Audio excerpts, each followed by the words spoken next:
Projekti Vlora Marina, një nga investimet më të mëdha në jug të Shqipërisë, vazhdon të ngrejë shqetësime mes banorëve dhe sipërmarrësve vendas, ndërkohë që synon të transformojë vijën bregdetare të qytetit në një qendër moderne turistike dhe port luksos. Realiteti i përditshëm për banorët dhe bizneset përreth po përkeqësohet nga dita në ditë. Vetëm gjatë 24 orëve të fundit, më shumë se 100 betoniera kanë hyrë e dalë në zonën e punimeve, duke krijuar kaos të vërtet në trafik, plur të dendur në ajër dhe zhurmë të pandërprerë që nuk lë hapësira as për qetësi as për aktivitet të lirë ekonomik. Situata veçanërisht e rëndë për bizneset e vogla, të cilat po humbasin klientët për shkak të kushteve të papërshtatshme dhe aksesit të vështirë. Mesditën e sotme, një grup pronarësh biznesesh në zonën pranë portit të Vlorës tentuan të bllokojnë rrugën në shenjë proteste ndaj gjendjes së papërballueshme ku ndodhen. Por ndërhyrja e policisë bashkiake bëri që situata të mos degradojë dhe rruga të mbetet e lirë për qarkullim. Këtu bizneset ankohen vetëm na pluri na betonjerët që hyjnë brenda në port.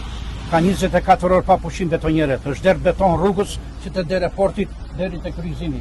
Dhe di edhe sot bizneset kanë punuar me vështirësi shumë të madhe na pluri. I kanë mbyllur lokalet, i kanë mbyllur dyert, njerëzit po ikin nuk po pinë dot kafe. Vetëm na pluri, është skandal. Urdhë të betoni të erdhur me kazën punëtori për ta pastruar. Ai nuk është zgjidhje. E gjitha këto nuk e çan kokën njerë, urdhë betonjerët aty. Është alarm, është pluri, ja nuk është e papërballueshme, nuk përballohet dot. Unë jam i lagjes këtu, banorë, atë këton i lagjes, kam nipin aty që ka lokalin. E është gati më ta mbyllun, mblodhem këtu për protest, u larguam se tham ai me shpresë do zgjidhet. Erdhën ata të bashkisë që porin aty, ja ku janë që porin, akoma nuk po presin. Prandaj ju thirrem juve për të sensibilizuar, për të na ndihmuar çfarë mund të zgjidhet. Janë betonjere pa pushim, 100 betonjere deri në 12 natë.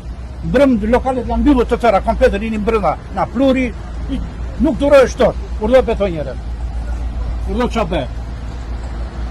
Do punojnë, dakor, do punojnë. Ka një makinë, ujse, ta vatisi shpes herë, jo ta kaloj një jetë më dhjyre. Edhe të rimne me lastik. Paguajnë gjitha ato taksa, paguajnë taksat e dunjasë.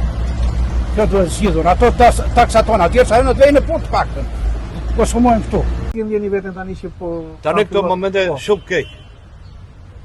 Ky lokalës me roliste e zbukuruar, s'ka bosh tavoninat. Deri dje ishte plot. Sot është bosh. Po prish biznesin. Ti sot e prish biznesin. Ta çfarë më të bëj?